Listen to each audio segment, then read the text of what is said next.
3218. Oh, yes, Mr Webb? Well, you'll be pleased to know that we've just started. Yes. Well, you said a couple of days ago that you wanted this done, and we gave it some thought. We had quite a few good ideas, and as a matter of fact, the whole job was commenced about, well, you wouldn't believe it, about 30 seconds ago, yes.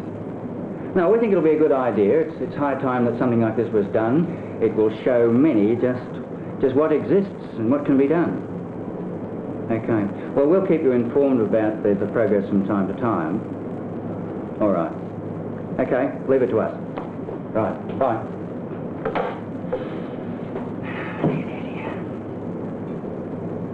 Oh, I didn't see you come in. Ah, well, that was Con Webb, the Assistant Chief of the Division of Extension Services, and he just phoned us as the film unit to ask how we're getting on with a new production, which is in fact a guided tour of the film unit. This is something that Mr Webb has wanted for some time because he believes, and quite rightly so too, that there are many people in the Department of Agriculture, people scattered statewide, who are very involved with their own affairs in their own districts and disseminating information to farmers and so forth, and they don't really know that this great facility exists here in the Department of Agriculture in Melbourne.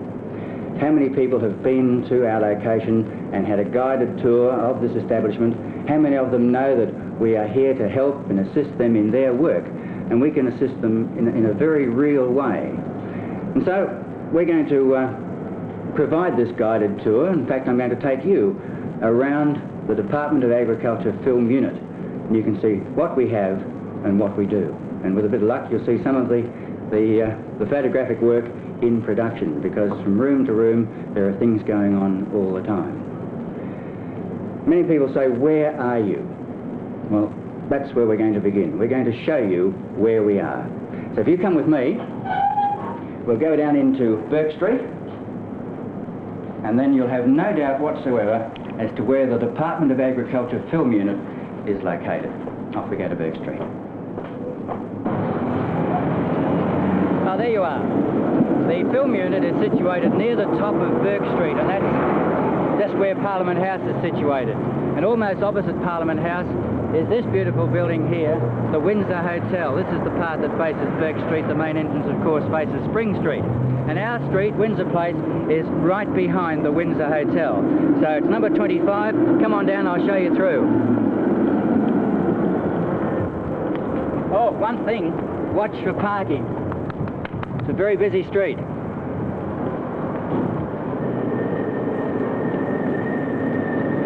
Well, this is the address, number 25, Windsor Place.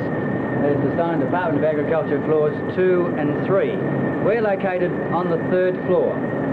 You're about to travel in Melbourne's slowest lift, but there's one compensation: it's reliable.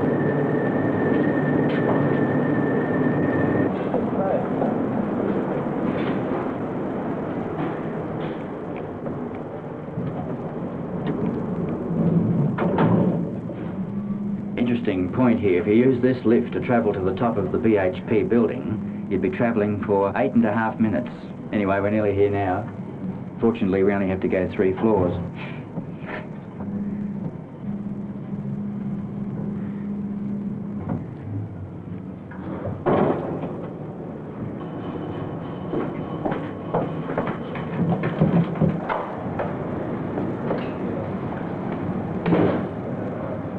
Well, this is the 3rd floor, 25 Windsor Place.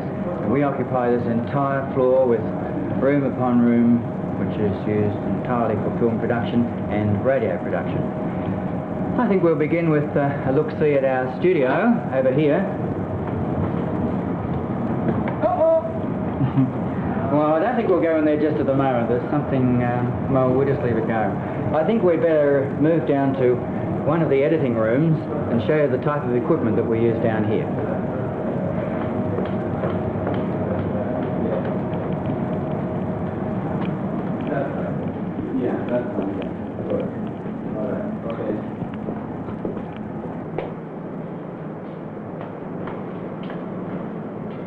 There you are. Well, This is one of our editing rooms. We have several rooms just like this one.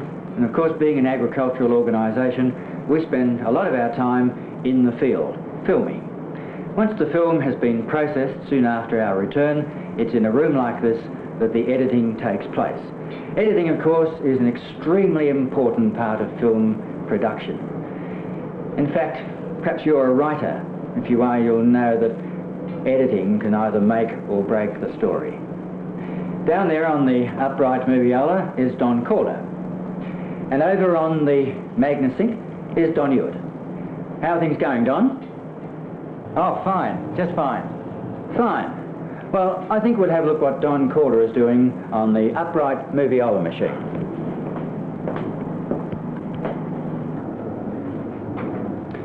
The moviola is an editing machine.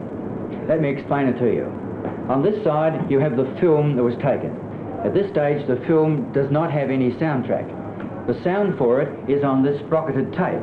Now, we can run the film and the sprocketed tape locked together in synchronization, or we can run the film separately or the sound separately. We have to do this to line up the sound with the picture. And again, over here, we can have another roll of sound, which could contain the narration, or it could contain music, or effect noises. So what Don's doing is running a piece of film here with the sound which was recorded just recently at Horsham. Let's have a look what we have here. We have an identification mark, and we're seeing a tractor coming forward towards the camera, and we're also hearing the sound in sync. At the moment, Don Calder is simply checking out to see that the picture and sound are in sync.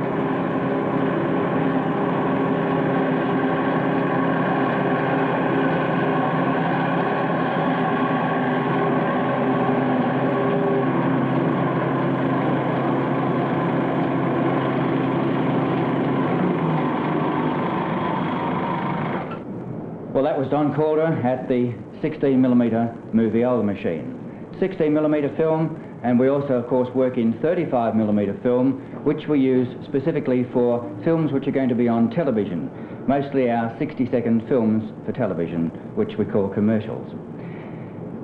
This film unit may not be 20th Century Fox or Pinewood Studios, but as you go around, you'll find that we have here the equipment that enormous organisations such as those two that I've mentioned would have. Only here, it's all condensed into one place. We have very similar type of equipment, and in many cases just as expensive. Believe me, we have some beautiful gear here.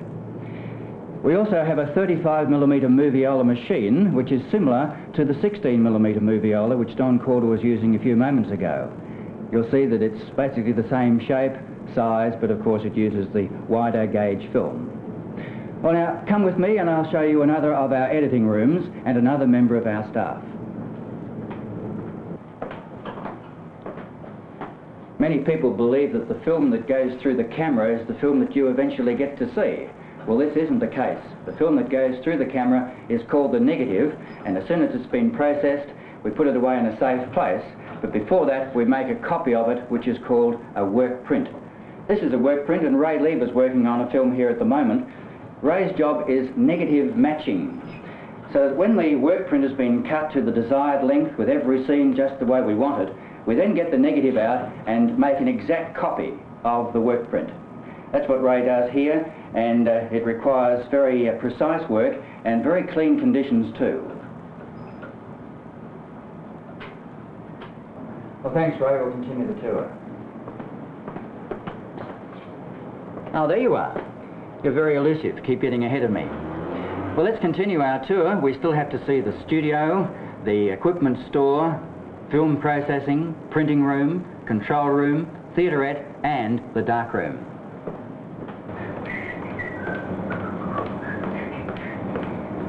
Now this time, I hope I'll be able to show you the studio, our beautiful studio. Oh, I'm sorry. There's something going on there that I just can't show you at the moment. So in the meantime, here's our 6-plate editing table.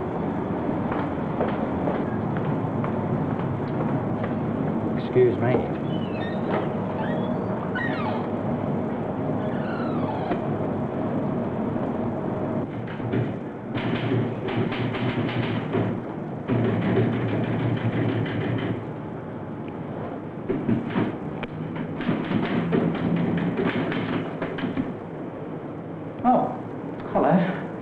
hear you come in.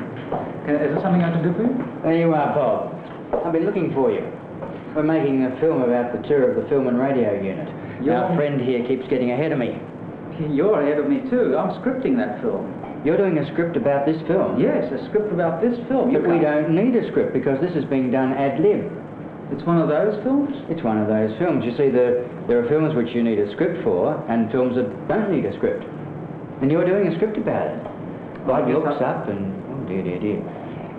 You see, the point we're trying to make here is that some films definitely need a very tight script, and other films, nothing at all, or just a minimum of script detail. But when you do need a script, isn't it essential, Bob, to be properly briefed? It is essential, and particularly with the sort of films that we're doing most of the time, where there's a lot of scientific content or something. Something has to happen in sequence, so we have to plan it in sequence, and therefore it is essential to plan it, and in some cases to script it completely. But in other cases, of course, the action works itself out, and so all we do is just prepare a little bit of a treatment and work along those lines. Perhaps like this film. But a better production is properly planned. Without any doubt. The MagnaSync Moviola 6-plate editing machine. It's a big title, it's a big machine. We keep it in here. Come and have a look. Well, I mentioned before that we have some nice equipment here at the Department of Agriculture Film and Radio Unit. This is called a MagnaSync Moviola 6-plate editing machine. The main benefit of this job is that it makes our work easier and speedier. Again, we have sound and 2 rolls of sprocketed tape, and just by sitting in front of the machine you have everything at your fingertips to get the job through quickly.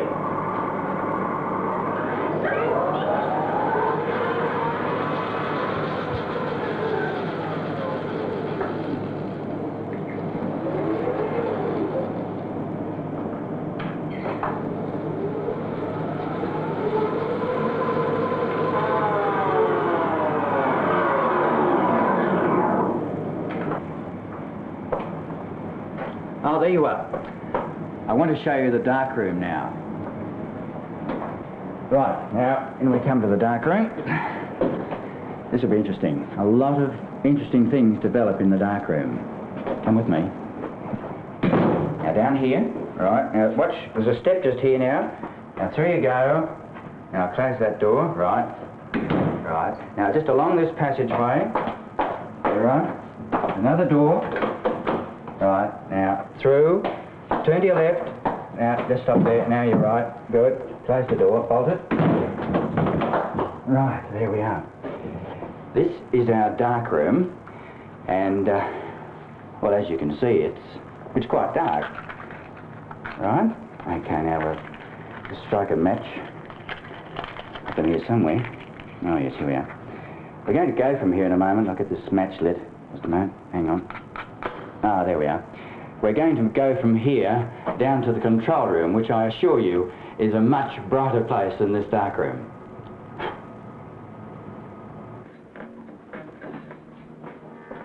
Well, now we're coming to the radio operation of the Department of Agriculture. This is our control room, and this is Bruce Wardley, who's obviously editing one of our radio features at the moment. What are you doing here, Bruce? Well, yes, I'm doing a program for 3WM at Horsham, and this program's called Landscape. And do we supply this program to other stations as well? Yes, it goes to about 5 stations throughout Victoria. Do we have other features for other stations? Yes, we have a number of programs, including gardening programs. Is it all commercial? No, we also use the ABC. For example, we use their Country Hour and Country Breakfast Session programs. Do you enjoy going around the country and recording all this material? Oh, yes, we head out and interview the departmental officers and then come back and edit it out here. I enjoy it very much, yes. Well, it all looks very impressive to me, with tape recorders and microphones and plugs. It appears that we could go on the air direct from here to the country stations of Victoria. Perhaps Dale Bromley can enlighten us on the future of that possibility. Hello, Don. Fancy meeting you here. Fancy that, Dale? Well, it's more than a possibility, Don. In fact, we're undergoing some negotiations right now to see if we can get some landlines. In fact, one landline which will go straight from this equipment here to what we call Broadcast Exchange, 60 City West, and from there we'll be able to go to, I think, almost every country commercial radio station in Victoria and the ABC, which I think will be a first for the Department of Agriculture. I'm pretty excited about it. Well, it's something we've wanted for a long time. I think that's the way radio ought to be, Don. Immediate. Now. Radio is not last week or the week before. It's right now. It's happening. And I think this is going to put us on the map. It'll save us running down to the radio. It'll do that too, yes. Fine. Good, thanks, Dale. Fine. Just having a look in the studio, I think we'll be right to at last take you on an inspection tour of our studio. On the strength and the dedication of the family farm. Oh, excuse me a moment, I'll just get this phone. 3218. Oh, hello, Mr Webb. Oh, things are coming along pretty well. Yes, that's the guided tour of the film unit film. We're pretty pleased with it so far. As a matter of fact, we've just finished the control room talking about radio, and we've reached, well, I'm in Bruce Gundry and Reg Bolter's office at the moment. We're heading towards the studio. Yeah, it's taken a little longer than we thought. Well, not really, but you must realise that all the scenes have had to be completely lit. In most instances, there must be, 4 to 5 lights on every scene, yes. And at times, the sound recording's been a bit difficult too, because we've been in some rather tight places. In fact, Don Calder's very often been down on his knees on the floor. That's where he is now, as a matter of fact. Yes, we're very happy with it. It's not all serious, you know. Oh, no. But I think we're covering it all fairly well, and I think you'll like the result. Good, well, we'll get on our way towards the studio, and then it won't be long before it's finished. OK, Mr Webb, we'll keep you informed. Right. Goodbye.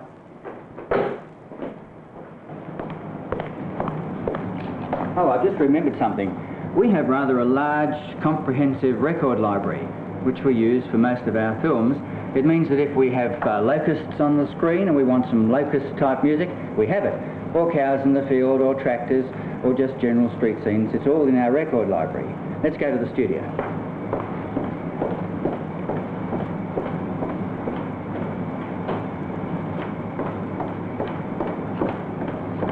Now that scene that you just saw of me leaving here, walking up the passageway and coming back, was rather dull and uninteresting, wasn't it? Just an empty passageway, nothing happening. Let's try it again with the addition of some suitable bright music to brighten up this scene.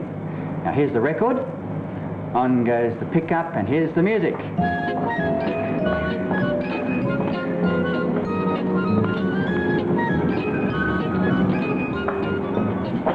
Well, now at last we come to the studio. Let me take you in.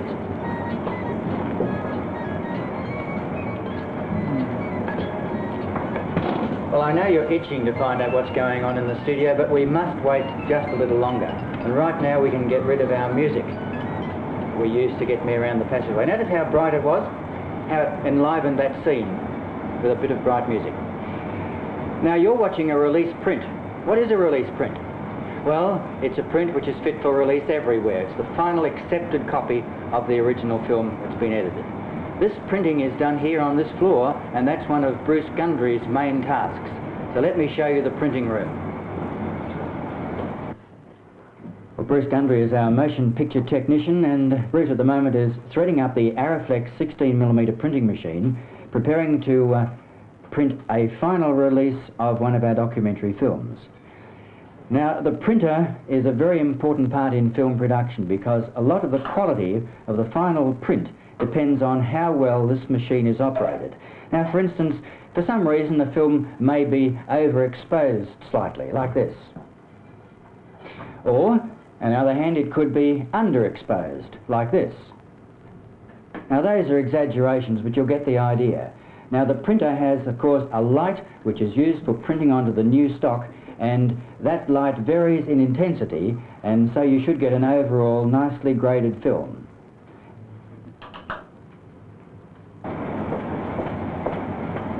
Yes, it's a beautiful piece of equipment, our Araflex printer. Now, the studio. Actually, the staff of the film unit are in here now watching this film that we'll be making for you. So let's go in and have a look.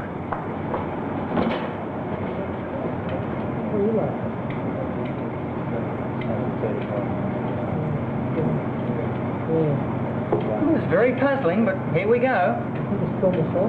16mm film, and we also, of course, work in 35mm film, which we use specifically for films which are going to be on television, mostly our 60-second films for television, which we call commercials.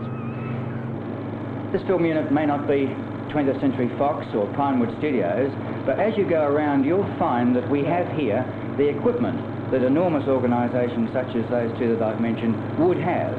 Only here, it's all condensed into one place. We have very similar type of equipment, and in many cases, just as expensive. Believe me, we have some beautiful gear here.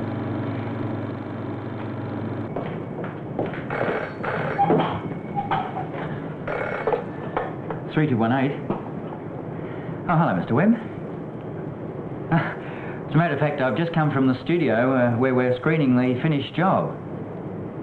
Yes, just right now. Well, when I say finished, it's almost finished. There's always the titles, of course, they have to be considered. We're wondering just what to call it. In fact, I think the decision's been made. There's a big white title across the screen at the moment. It says, Hello, Mr Webb. That's the title, because that's what I've been saying to you quite often during the making of this film. Yeah, look, I think I'll get rid of this title. It's been there long enough. Gone. We've got a pretty good job, we think, here. It'll show the people in the department just what we have here in the way of film and radio operations. Mr Webb, would you just hold on for one moment, please? There's some anxiety here about getting these titles on, so we'll get them out of the way quickly. Of course, there's titles for photography and sound recording. Oh, and we have a producer who's well known in the department as well. Yeah. Another thing too, we used Eastman colour this time. Gives us a very good colour. We're very happy with it. And of course, we have to put our Agrifilm title on.